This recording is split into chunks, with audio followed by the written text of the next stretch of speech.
Honorable Men Discord. Let's talk about the Joe Budden Queenzflip argument. Let's talk about it. How you see yourself is how you perceived. I see a man strong, gifted, head strapping, never down on his knees, begging. Gotta make a way, even in my darkest hour. Say the odds against me was new. I would never cower. As always, welcome back to another episode. If you haven't already, hit that like button, hit that subscribe button. Tell a friend to tell a friend. I drop episodes daily at 5 p.m. Eastern Time.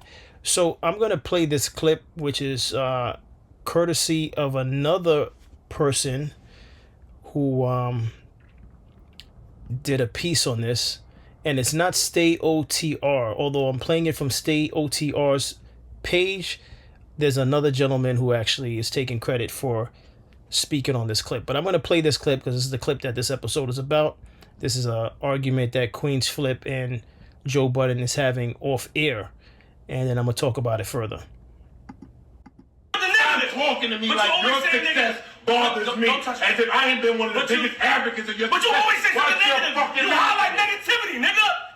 You highlight negativity, period. Skirt. Pump your brakes real quick. It's your boy OTR Blogs with a Z. That's OTR Blogs with a Z. Here. All right, so correction. It is courtesy of OTR. It says Stay OTR. So this is his commentary on that argument. I'm not going to play his commentary because then what do I have a channel for if I'm going to play what he has to say? What I'm here to say is it seems as though on podcasts, on networks, on channels that melanated people have, we always seem to not be able to have conversation in a professional manner. We somehow always drop the ball in terms of being professional, having things mapped out correctly, script, and understanding before we hit record. And I don't know if this is done intentionally because that's what we feel the people want. They want to see a spectacle. They want to see they want something to go viral. That particular clip that OTR was playing, that was the only clip I could find with the audio because I guess Joe Budden and his network made sure that they removed all of them, because the only other one that I found, it had no audio at all. It had the video, but it had no audio. But the reason why I wanted to speak on that argument is because although I do believe it's the norm within their relationship, working relationship, friendship, if they actually consider themselves friends, the reason why I wanted to speak about this is because is it the healthy way? Is it a productive way? Forget about being healthy. Is it a productive way to conduct yourself on a network, on a podcast? Why? Why do we feel? Is it because this is how we really are? Some of us? Is it because we feel as though when these things happen, we notice a spike in the viewership? I'm curious minds want to know. I'm one of the curious minds. I want to know why is it that we put out material like this. Now, first of all, who was recording that and who put it up? Because clearly that was outside of the actual taping, and somebody recorded it and it made its way onto social media, in which this gentleman, Stay OTR, spoke on it, and now I'm speaking on it. Clearly, Joe Budden, I believe, I could only assume, has done his part in removing it, because again, the only two that I found was this gentleman's presentation on it and then the one without audio. But I really want to understand why are we interacting this way.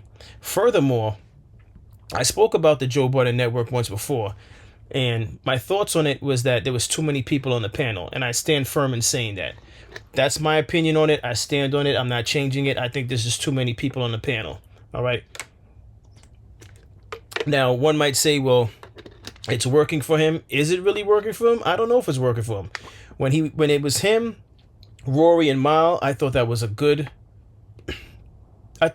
presentation. It was just three of them. They had their falling out. He moved on, and then eventually he found his residence in Jersey. And then he has a new group of people that sit beside him as he has transformed from just being Joe Budden to the Joe Budden Network. Now, with that being said, that Melissa Ford at one point was on there. She left for her reasons, and they brought another cast member, or two, I should say. They brought Lamont, and they brought a woman also on there that I can't think of her name right now.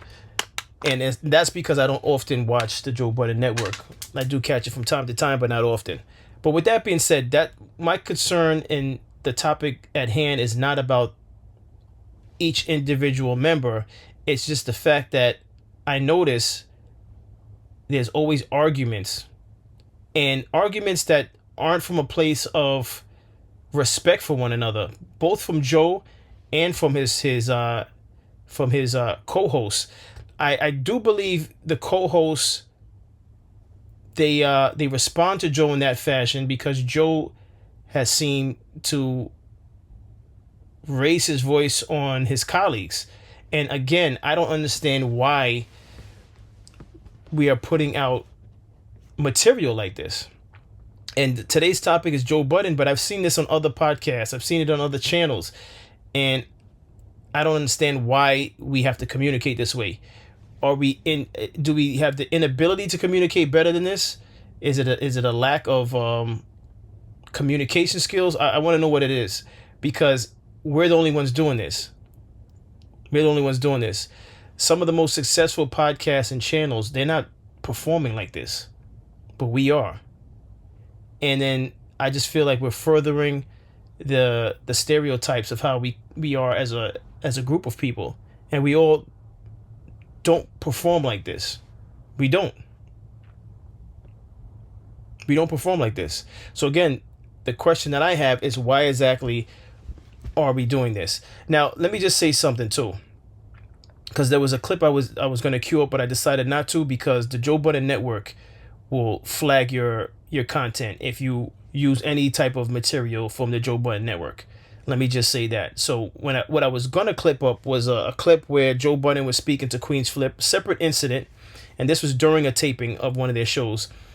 He addressed Queenzflip because Queenzflip had his cell phone out, or he was looking down at his phone, and Joe told him, "Hey, big dog, put up the phone, like put it away." And Queenzflip took his time before putting it away. And then eventually Joe Budden would get up off his chair and stand in front of Queenzflip. And this is all while it's taping, right? Now, I understand that, with YouTube and with podcasts, we are allotted a freedom that networks don't have. Networks wouldn't do anything like that. Networks is very formatted to a T, all right? Whereas podcasts, we have that free space to do what we want. Actually, I think it's viewed as more natural when we do things that way, right? But don't over abuse it. I remember watching Kevin Samuels, and he would take a time out to go use the restroom. He wouldn't edit. He would just keep his cameras rolling.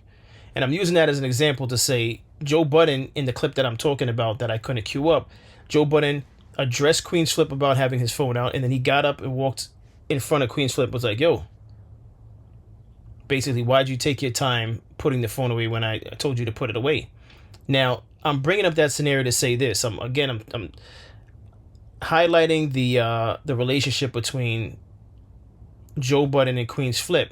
Now, understand, regardless if they are friends before Queenzflip came aboard as a co-host, it's still Joe Budden's network. It's not Joe Budden and Friends Network. It's Joe Budden Networks. So anyone on that panel outside of Joe is an employee. And I think there should be a level of professionalism first, and then a level of and within that professionalism is respect.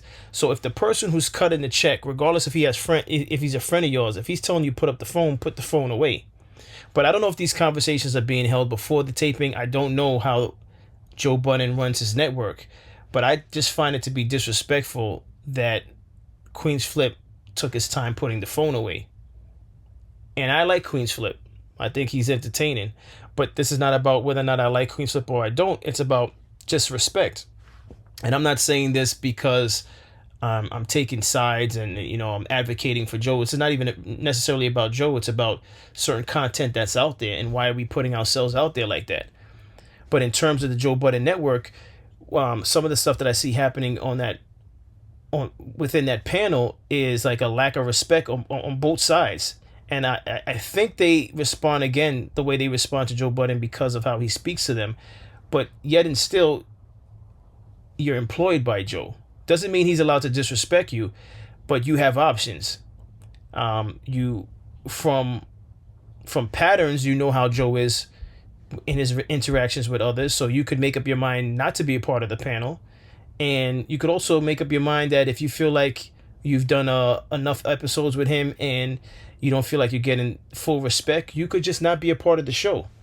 I just don't think that you need to be communicating that there's unprofessionalism. I don't think you need to communicate it in the fashions in which I've been seeing online, live on air, whilst it's taping. I think it serves you no purpose doing it that way. Performing that way, I think it serves no purpose. I think it just puts you in a bad light because it shows that you have no self-control. Don't be baited by Joe. If Joe in fact is the person that is provoking this type of behavior on his own network, but if it's not Joe, and if it's the co-host, then I put the onus on Joe. On why did you select these particular people to be on your show? But to be arguing on live tapings, to be arguing when it's not taping, it's like, what are you really doing? Why would you want to be producing content, producing a show where you're arguing with one another?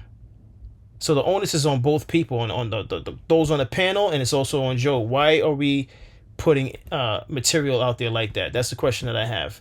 I'm going to conclude with this video, this gentleman speaking on this, and then I'm going to wrap it up. For Joe Budden podcast fans and Joe Budden podcast fans only, I think the departure of Melissa Ford, that shit might have ended my boy Queenzflip run. Queenzflip, a big part of his broadcasting and podcasting style happens to be piggybacking off of the activities in other people's lives. And he has a very comedic way of putting a spotlight on it and going on his rants and tangents on it. But he often punches down. Like Melissa Ford is an easy target for him. Imani was an easy target for him. But Imani don't be on the main pod. So with Melissa Ford not being there, he don't really have his go-to move to be able to like finesse or have his irregular contributions on a weekly basis. It's gotten so bad to the point where they cut his ass down to 1 day a week. Now, I know whatever cope that he be using, like, I'm still getting the same pay, it's still the same thing for me. My brother, it is not. Unfortunately, the writing's on the wall, buddy. Now, I don't think it doesn't have to be over for him. Like, he could spend more time being prepared and well-informed on the topics on a weekly basis and have something to contribute. But the nigga don't. And when he don't have the ability to just verbally kind of bully people that he's more articulate than, and right now the only person he's more articulate than on the pod maybe is Ice. But Ice is such like, they be treating Ice like the kid that's on the spectrum that you can't make fun of sometimes, like, and I don't know why. So he can't really bully Ice because don't nobody bully Ice. Melissa Ford not there no more. He can't bully Melissa Ford. And Imani don't be on the main pod, and he can't pull that out of his ass. Yeah, man, it ain't looking good for my boy Queens. This is for Joe. And with everything that he said, I'm gonna say this again: are we putting content out there for the sake of shock value so that numbers spikes, or are we really trying to put out thought-provoking material? That's what it really comes down to, because clearly Queenzflip and Joe have a friendship of sort, and that's why he's on the show. Outside of the fact that Queenzflip had his own brand, he had his own podcast, and he also had his own material that he was putting out there when he was doing a lot of like silly jokes in public, but he's removed that. He hasn't been doing that anymore, and he said that himself. But clearly Joe saw some type of value in what he had going on prior to being on Joe Budden's network, Or maybe he was just looking out for him and like, yeah, you know, you could come be on my show from time to time.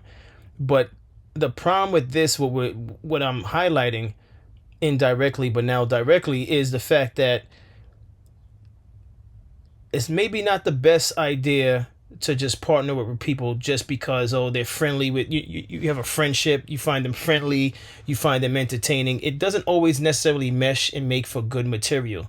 So for Joe Budden, some of the people on your panel may not be what you need to continue to succeed year after year after year.